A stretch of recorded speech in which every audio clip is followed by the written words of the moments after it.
Hello, and welcome to this FMSP online revision session. In this session we're looking at the MEI Further Pure 2 specification and the topic of matrices. We'll start by looking at the specification and seeing what you need to know.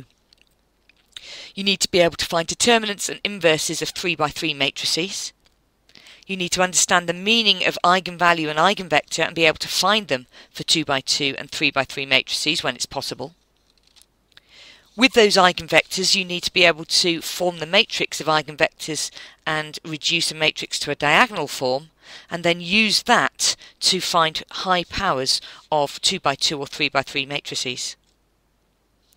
You need to be able to interpret your solutions geometrically. And points 6 and 7 refer to the Cayley-Hamilton theorem, which is probably the easiest bit of this topic and definitely worth being comfortable with. You often find this at the end of a long question. Looking in a little bit more detail, to find the determinant of a 3x3 matrix, the easiest method is Matrices method. Start by repeating the first two lines of your matrix underneath, as I've done there in red, and then look at these diagonals left to right. Multiply along those diagonals and add them up. Then look at the diagonals going right to left, multiplying along those and add them up. And then take the right hand sum, which here is 7, subtract the left hand sum, here it's minus 20, and that gives me an answer here of 13. There are some key properties of determinants which are worth knowing, and it's properties 5 and 6 here that are most likely to come up in the exam. Finding the inverse is long and tedious, but it's not too difficult, so make sure that you've learnt the method and are fluent with it by doing lots of practice. Start by evaluating the cofactors from one column and find the determinant. Matrices method is good for the determinant, but not if you've got to find the inverse later anyway. You might just as well start by finding the cofactors.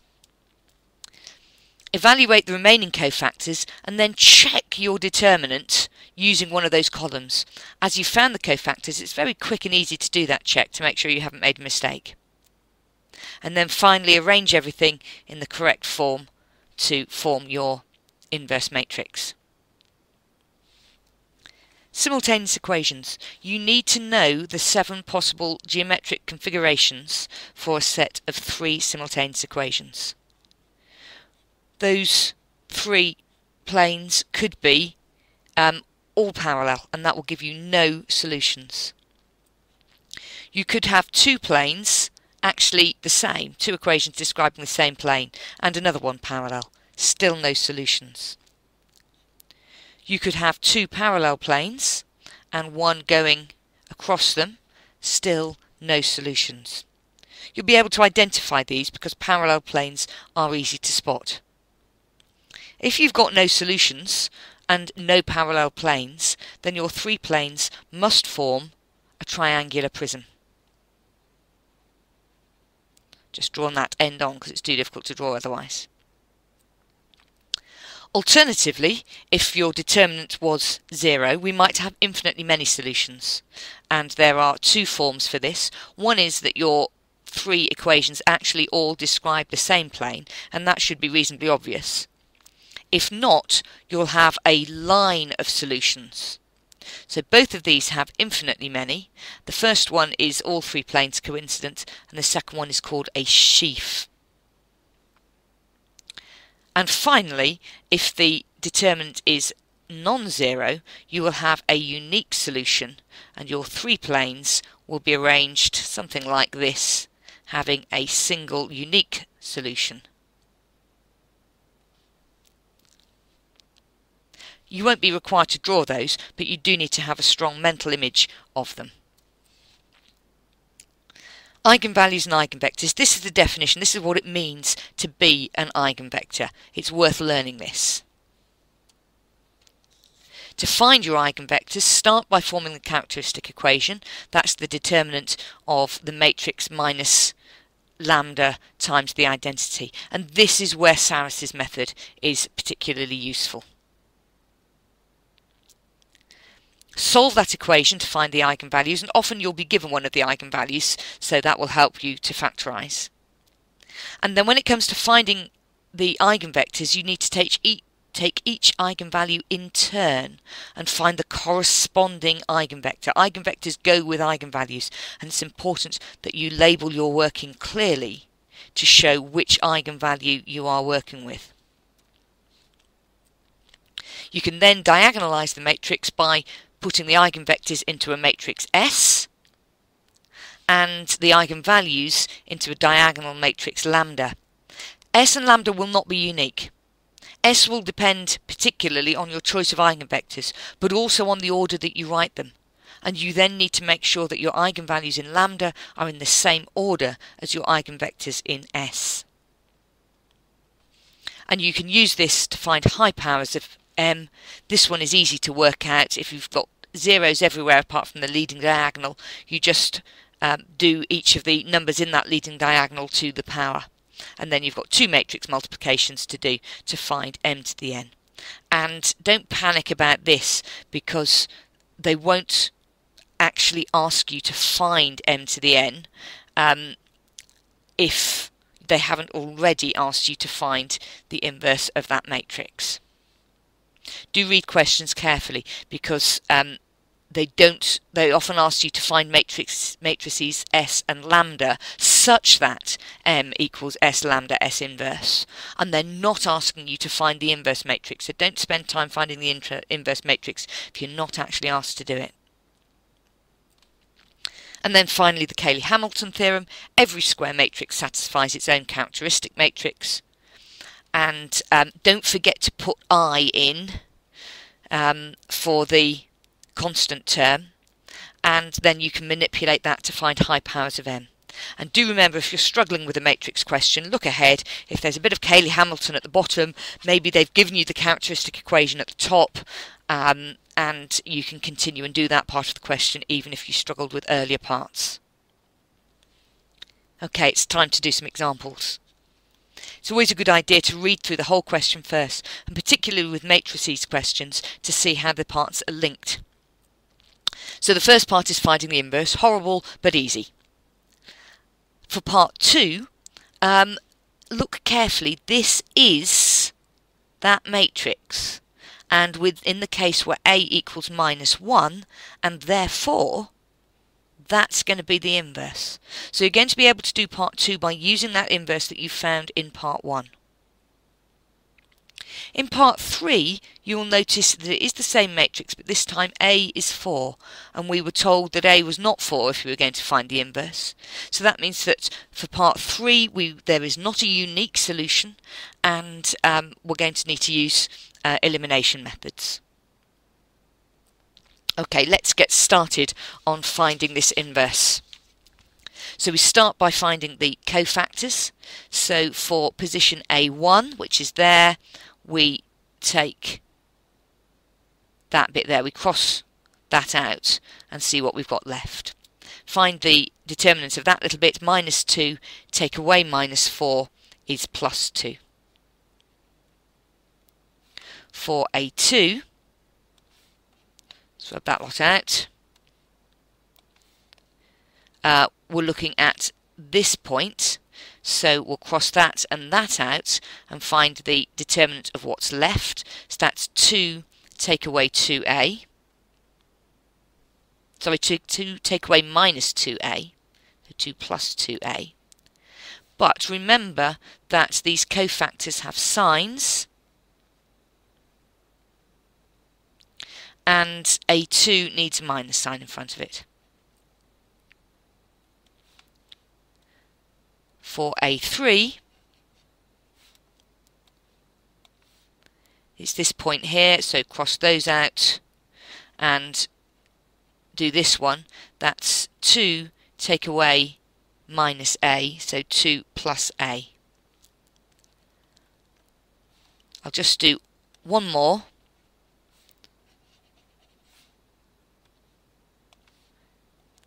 B1, so that's this position here, cross those out and deal with this one. That's 4 take away 6 is -2. but B1 needs a minus sign, so that's minus minus 2. Okay, I'll leave you to check that the others are correct. B2 is 2 minus 3a, B3 is minus 2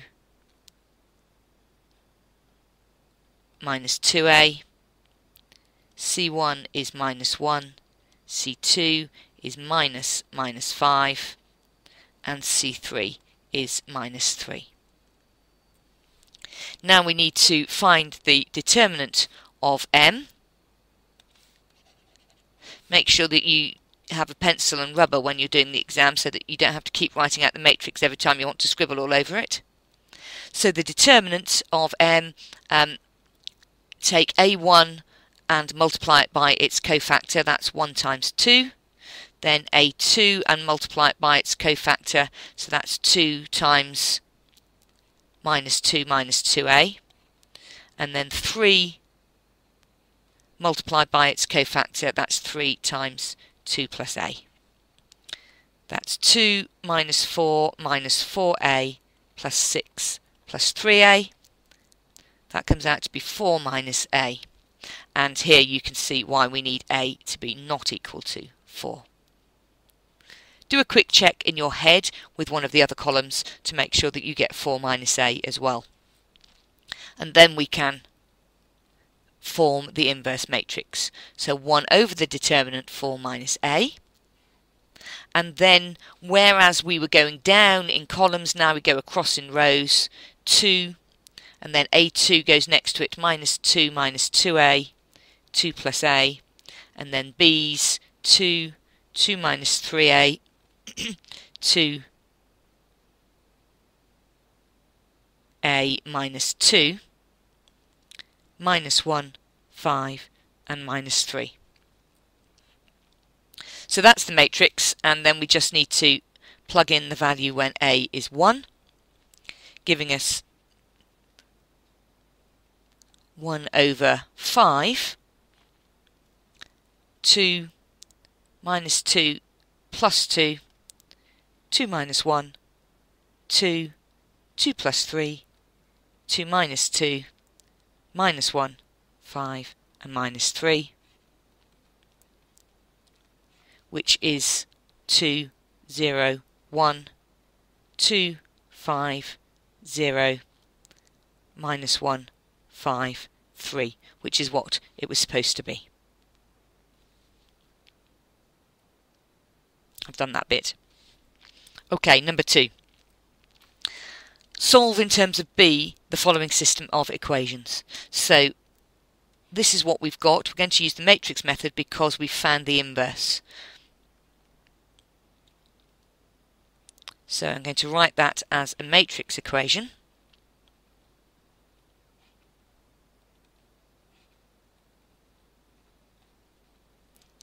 And then that's going to be equal to x, y, z.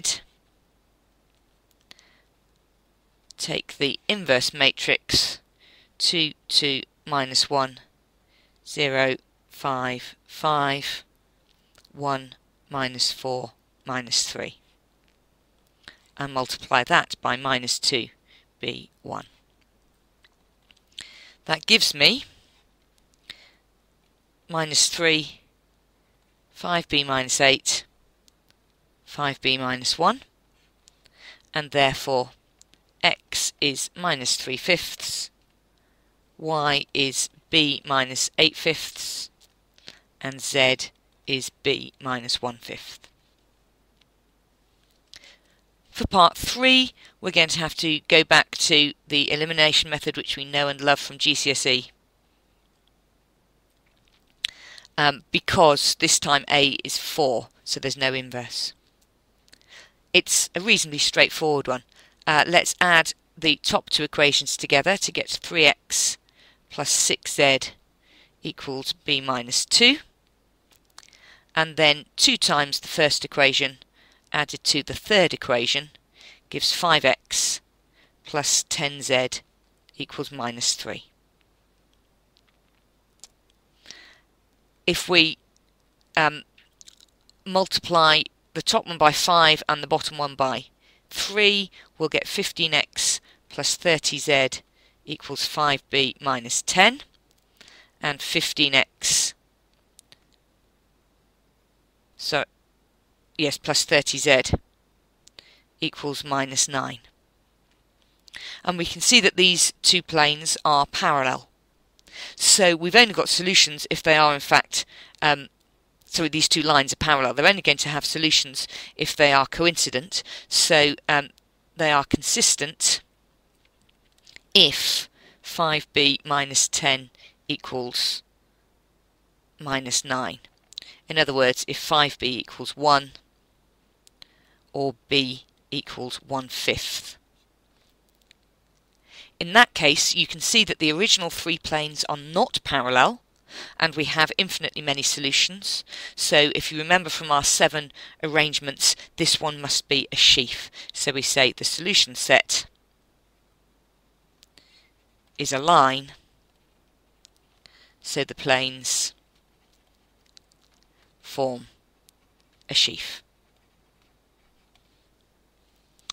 Okay, let's go back and see how the mark scheme works for this question. There was an awful lot of work in it, so it'd be good to know where you pick up the marks. So for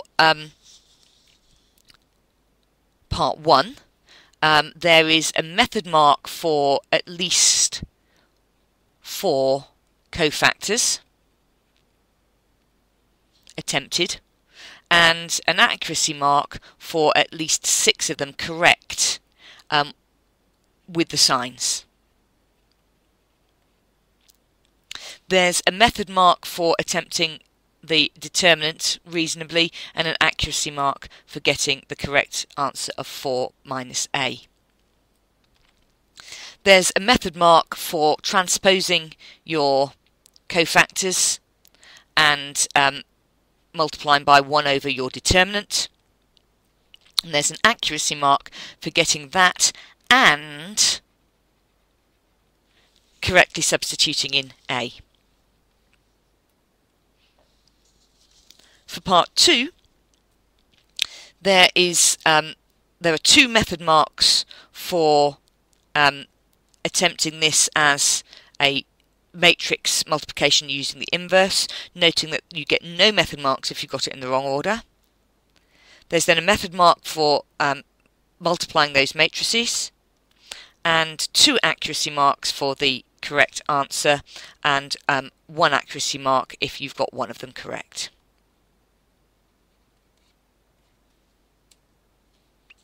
For part 3, there's a method mark for eliminating one unknown, and an accuracy mark for each of those 2 correct equations. There's then a method mark for attempting to find b, and an accuracy mark for doing it correctly, and an accuracy mark for the geometrical description. Okay, I've got another example here, this time focusing on eigenvalues and eigenvectors. So start again by reading through the whole question. Show that the characteristic equation of the matrix is that, so make sure you've got enough working, but they are usually kind and give you the characteristic equation. It is very difficult to do this without making mistakes, particularly under pressure in the exam, so it's nice of them to do that, and if you've made a mistake you can go back and find where you've gone wrong. For part 2, it's important to note that they say show that lambda is 3 is an eigenvalue.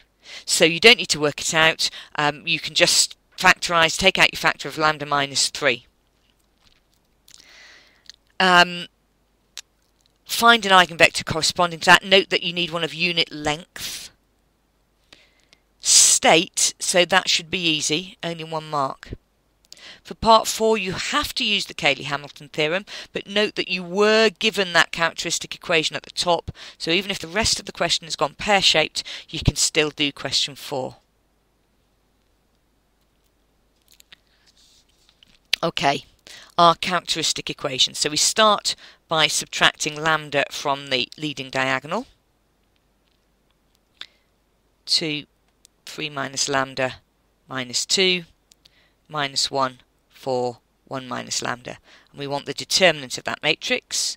We're going to use Saris's method, so we'll write the first 2 rows out again underneath. Taking our diagonals, that should be a lambda there, not a 1. Taking our diagonals, we've got 1 minus lambda squared, 3 minus lambda in that diagonal. The next one is 40, and the next one is minus 8. And going the other way, I've got 5 times lambda minus 3. It was minus 5 times 3 minus lambda, so I've swapped that round. The next one, 8 times lambda minus 1, and 8 times lambda minus 1 again. So taking the ones on the right and subtracting the ones on the left, and while I do this I'm going to start that multiplying out. So I'm going to do 1 minus lambda squared is 1 minus 2 lambda plus lambda squared times the 3 minus lambda, and then plus 40 minus 8, so that's plus 32. And then subtracting everything on the left, that's 5 lambda minus 15 plus 8 lambda minus 8 plus 8 lambda minus 8. Finishing off multiplying out, so that equals 0. Finishing off multiplying out, that's 3 minus 7 lambda plus 5 lambda squared minus lambda cubed plus 32. Take away 21 lambda plus 31. And I can go straight from there to the given equation, making sure that I have done it right. Lambda cubed minus 5 lambda squared. That's minus 28 lambda, but I'm swapping sides, so that's plus 28 lambda. And then it will be minus 66 equals 0 as required.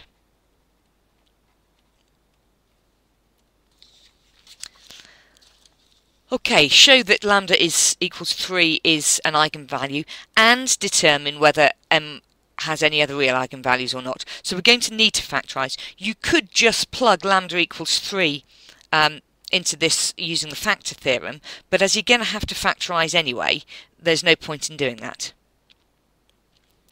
So let's take out our known factor of lambda minus 3. That's lambda squared there. I've got minus 3 lambda, I need minus 5 lambda squared, so I need minus 2 lambda in there. That gives me plus 6 lambda, so I need another plus 22 lambda, and that gives me minus 66, so that is correct. So 3 is an eigenvalue.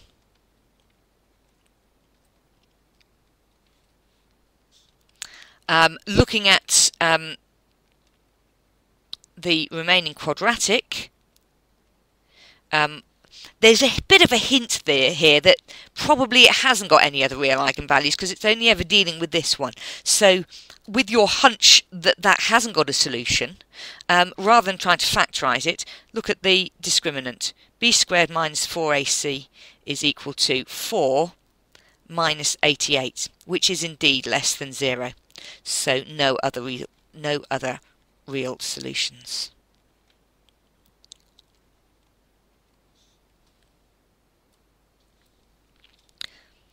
Okay, an eigenvector corresponding to lambda equals 3. So I know we're only doing one, but it's always a good idea to start your work on an eigenvector by labelling it with the eigenvalue that you are using. So here's my matrix 1, 2, minus 1, minus 4, 3, 4, 5, minus 2, 1, multiplied by my eigenvector x, y, z must be equal to 3 lots of x, y, z. From that I get 3 equations. X minus 4y plus 5z equals 3x. 2x plus 3y minus 2z is 3y. And minus x plus 4y plus z equals 3z. Rearranging those gives me minus 2x minus 4x plus 5z equals 0. 2x minus 2z is 0. Minus x plus 4, so that should be a y. Y minus 2z is 0. Label those 1, 2 and 3. Equation 2 tells me straight away that x equals z, and from that equation 3 tells me that 4y must be equal to 3x. So an eigenvector, not yet the one we're looking for, but an eigenvector is, right, 4y is 3x, so 3 must be x and 4 must be x and 3 must be y. Then just double check, 4 lots of 3 is 12, 3 lots of 4, yep, done that the right way round. And x and y are the same as each other. That eigenvector has magnitude 4 squared plus 3 squared plus 4 squared square rooted, which is root 41. Therefore, a unit eigenvector v is just 1 over root 41, 4, 3, 4. Now, v has magnitude 1, and that means that when I multiply it by the eigenvector, by the matrix, I will get a vector with magnitude 3, because I'm multiplying, I'm going to get 3 times my vector, which means that the magnitude of m to the n v, I'm multiplying it by m n times, that's going to give me a magnitude of 3 to the n. And finally, part 4, using the Cayley-Hamilton theorem. So let's start by copying that characteristic equation from the beginning of the question.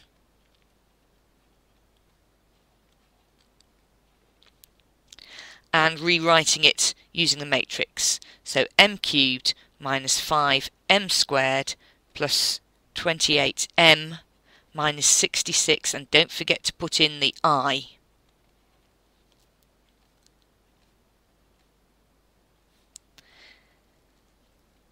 Okay, it says obtain an equation for m inverse, so let's multiply through by m inverse.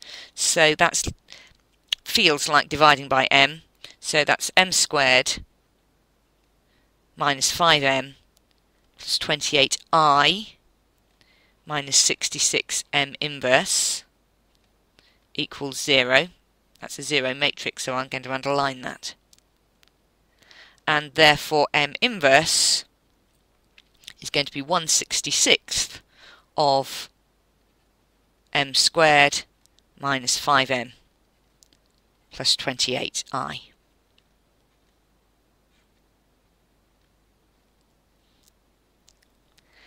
Okay, let's have a look and see how the mark scheme works then for this question. For part 1, there is one method mark for attempting that determinant and an accuracy mark for doing it correctly, a method mark for simplifying, and an accuracy mark for a completely correct solution, bearing in mind that the answer is given. For part 2, there is a method mark for factorising, an accuracy mark for getting the correct quadratic there, and a method mark for using the discriminant, and an accuracy mark for some sensible comment there, or alternative. Note that if you didn't get the factorising correct, then you could get a B1 instead of the first 2 marks if you substituted lambda equals 3.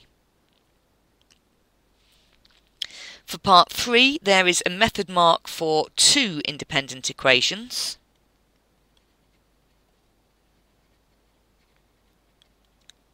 There is a method mark for getting from that, attempting to get from that an eigenvector, not a non-zero eigenvector, and an accuracy mark for getting a correct eigenvector.